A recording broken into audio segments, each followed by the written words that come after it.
Hey guys, today you are going to be graphing two variable inequalities. So notice the equation that I have written here. Y is less than or equal to 2x plus 2. So we have an x and we have a y. The inequalities we worked with last week only had one variable. Okay. Now the difference is that answers are going to be ordered pairs and there's going to be multiple ordered pairs that would be correct for any of these inequalities. So we have to have a way of representing that. Yesterday we practiced graphing lines in slope-intercept form because we are going to be utilizing that today when we graph our inequalities. All right. So 2x plus 2 or y is equal to 2x plus 2, if it were an equation, we would know how to graph that. We put a point on 2 because that's my y-intercept. My slope is a positive 2, so I'm going to go up 2, and then I'm going to go over 1, and I'm going to get my second point. If you want to keep going up 2, over 1, up 2, over 1 to get multiple points, you can, but you really only need 2 points to graph a line. Here's where it is different, all right? We need to look at this inequality sign because the inequality sign is going to tell us if we are going to have a solid line or if we are going to have a dashed line when we graph. The reason is the solid line means that the solution is not only less than, it's also equal to. So the line is part of the solution. So if you have a less than or equal to or a greater than or equal to, it would be a solid line. All right. If you have a less than or greater than, that means that the solution is not also on the line. So therefore, it would be dashed. With this one right here that I'm graphing, like I said, it would be a solid line. So I'm going to go and I'm going to connect the points. Now, I'm not done because if I were done, I would just be graphing linear equations.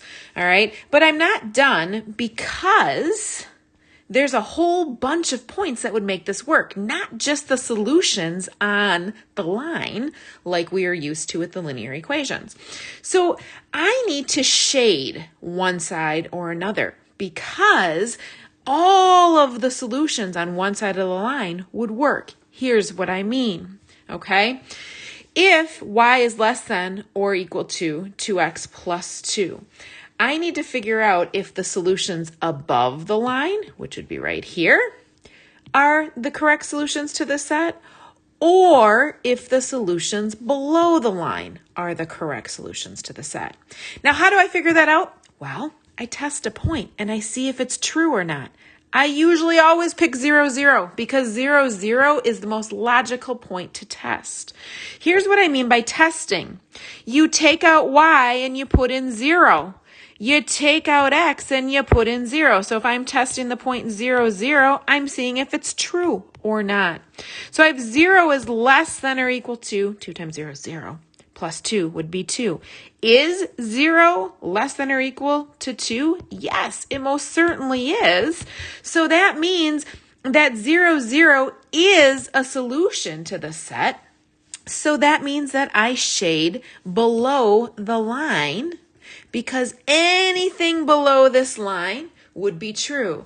Now, here's the thing. You guys are going to want to shade below the line when you see less than and above the line when you see greater than.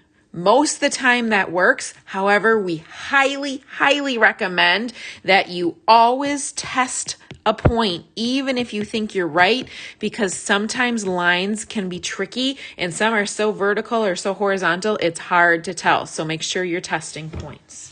All right. I'm going to do one more example because when you guys get started today, the first level that they're going to give you is going to look a little like this. Y is greater than 5.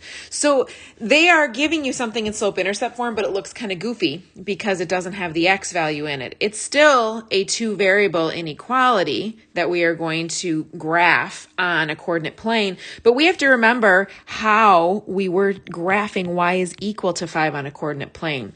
Remember, guys, that was when we would go up to 1, 2, 3, 4, 5. My y is equal to 5, and I would draw a horizontal line through that point, right? Now, I'm not going to do that here though, because remember what we said about this?